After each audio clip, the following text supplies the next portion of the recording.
بسم اللہ الرحمن الرحیم۔ ناظرین السلام علیکم۔ آج کا جو واقعہ ہے وہ حضرت سلیمان علیہ السلام اور ہدہد کا ہے۔ چھوٹی سی گزارش ہے، مکمل ویڈیو دیکھیے گا۔ حضرت سلیمان علیہ السلام کو اللہ نے جیسی بادشاہی دی تھی اور کسی کو نہیں دی۔ تمام چرند و پرند، انسان اور جن، یہاں تک کہ ہوا بھی آپ کے تبع فرمان تھی۔ ایک دن آپ نے تمام جانوروں کو حاضر ہونے کا حکم دیا۔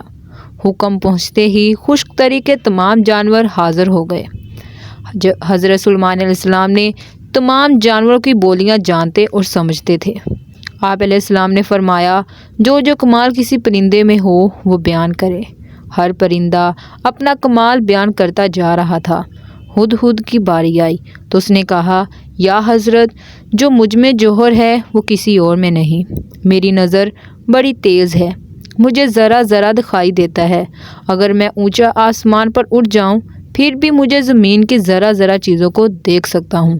پانی کا پتہ لگانے میں مجھے بڑا ہی کمال حاصل ہے۔ زمین کے نیچے چھپا ہوا پانی بھی مجھے نظر آ جاتا ہے۔ میں یہ بھی بتا سکتا ہوں کہ پانی میٹھا ہے یا کڑوا، اس کا رنگ کیا ہے، یہ پانی کہاں سے آتا ہے۔ میں تو اس قابل ہوں کہ حضرت مجھے اپنی خدمت میں رکھیں۔ کوے نے یہ بات سنی تو حسد سے جل کر کوئلہ ہو گیا اور بول اٹھا، ہدہد کا دعویٰ غلط ہے۔ اگر ایسا ہی اس کی دوربین اور تیز نظر ہے تو شکاری کے پھندے میں کیسے پھنستا ہے؟ اسے زیر زمین پانی تو دکھائی دے سکتا ہے مگر جال نظر نہیں آتا۔ یہ کیا ماجرا ہے؟ کوے کا یہ اعتراض بظاہر صحیح تھا۔ تمام جانور اس کے خلاف ہو گئے اور کہنے لگے، یا حضرت، ہدہد کا دعویٰ بے دلیل ہے، وہ کوے کی بات کا جواب دے۔ ہدہد نے کہا، تجربہ کر کے دیکھ لو، میری نظر کا امتحان لے لو، میں بالکل سچ کہتا ہوں۔ جال میں پھنسنے والی بات الگ ہے، وہ تقدیر کا معاملہ ہے۔ جب تقدیر آتی ہے تعبیر کی آنکھیں بند ہو جاتی ہیں۔ اگر ایسا نہ ہو تو خدا کو کون مانے؟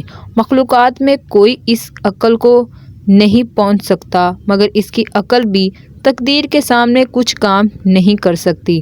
اس کی ہر تدبیر کامیاب نہیں ہوتی کیونکہ خدا نے اپنی مصلحت کے مطابق اس کی تدبیروں کو توڑ دیتا ہے۔